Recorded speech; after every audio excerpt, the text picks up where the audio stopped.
भारत ने पहली पारी में 416 रन का बड़ा स्कोर खड़ा किया। बल्लेबाजी करने आई इंग्लैंड की आधी टीम सिर्फ 83 रन पर आउट हो चुकी थी। मैच शुरुआत से भारत की मुट्ठी में लग रहा था, लेकिन तभी क्रीज पर मौजूद जॉनी बेयरस्टो से विराट कोहली की कहासुनी हो गई। विराट ने बेयरस्टो को कहा कि मुंह बंद करके बल्लेबाजी करो। इसके बाद बेयरस्टो ने मुंह तो बंद कर लिया, लेकिन उनका बल्ला खुल गया और ऐसा खुला कि भारत के पिटारे से जितने पटाखे निकले थे सब दोबारा बक्से में बंद करने पड़ गए। इस वीडियो में हम आपको भारत की हार के 5 कारण बताते हैं।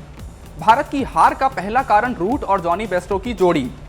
इन्हें खेलते देख हमारा भी यही सवाल था कि आखिर ये दीवार टूटती क्यों नहीं।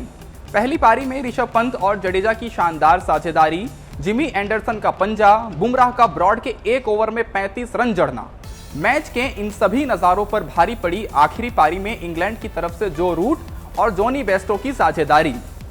चौथी पारी में 109 पर इंग्लैंड के 3 विकेट गिर चुके थे और भारत मजबूत स्थिति में था, लेकिन इसके बाद मैच का मिजाज बदल गया।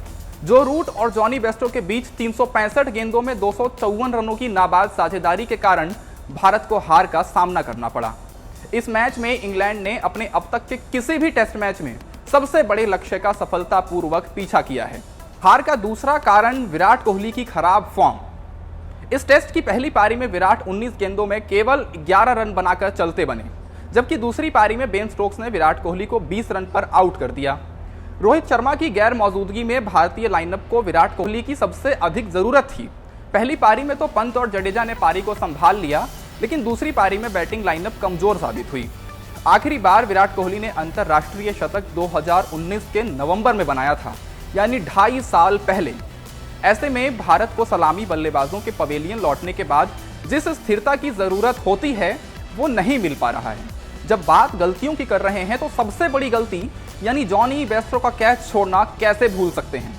2022 में खेले गए टेस्ट मैचों में सबसे ज्यादा रन बनाने वाले बल्लेबाज बेयरस्टो, जो 17 पारियों में 1000 से ज्यादा रन बना चुके हैं। बेयरस्टो ने अपने टेस्ट करियर के पहले 9.5 साल में सिर्फ 6 टेस्ट शतक बनाए थे, लेकिन वो सिर्फ इसी साल 7 शतक जड़ चुके हैं। ऐसा प्लेयर जब क्रीज पर हो तो आप उसका कैच नहीं छोड़ सकते, लेकिन हनुमा विहारी ने यही कर दिया।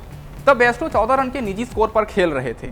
भारत को ये कैच ड्रॉप करना महंगा पड़ा और बेयरस्टो 114 रन बनाकर आखिर तक डटे रहे। चौथा कारण है टॉप ऑर्डर का ना चलना।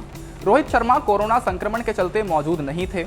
इंग्लैंड की मुश्किल पिच पर भारतीय बल्लेबाजी क्रम को अपने टॉप ऑर्डर से उम्मीद थी, लेकिन यह उम्मीद हकीकत नहीं बन पाई। पहली पारी में 27 रन, जबकि दूसरी पारी में केवल 4 रन पर भारत ने अपना पहला विकेट खो दिया। अगर पंत और जडेजा को छोड़ दें तो मिडिल ऑर्डर की हालत भी कमोबेश यही थी। गिल, हनुमा विहारी, विराट कोहली और श्रेयस अय्यर, सबका बल्ला खामोश रहा। पुजारा का बल्ला भी पहले पारी में शांत रहा था। शार्दुल से भी गेंद के साथ निचले क्रम में रन बनाने की उम्मीद थी, लेकिन दोनों पारियों में उन्होंने निराश किया। भारत की हार का आखिरी कारण रहा बेदम गेंदबाजी। टेस्ट मैच की दूसरी पारी में अगर टीम 378 रन के लक्ष्य को डिफेंड नहीं कर पाए तो मतलब साफ है कि बॉलिंग यूनिट में कहीं ना कहीं परेशानी तो है। दूसरी पारी में भारतीय गेंदबाजों को पहला विकेट झटकने के लिए 21 ओवर से अधिक का समय लग गया। वो विकेट भी तब मिले जब गेंद बदली गई। इस नई गेंद से भारतीय गेंदबाज बैक टू बैक 2 और विकेट लेने में सफल रहे, लेकिन जब जो रूट और जॉनी बेयरस्टो की जोड़ी ने बिना दबाव में आए फ्रंट फुट पर खेलना शुरू कर दिया, तब तक भारत बैकफुट पर आ चुका था। खैर, कप्तान बुमराह को ज़्यादा निराश होने की ज़रूरत नहीं है। दिल नाउमीद तो नहीं, नाकाम ही तो है। लंबी है गम की शाम, मगर शाम ही तो है।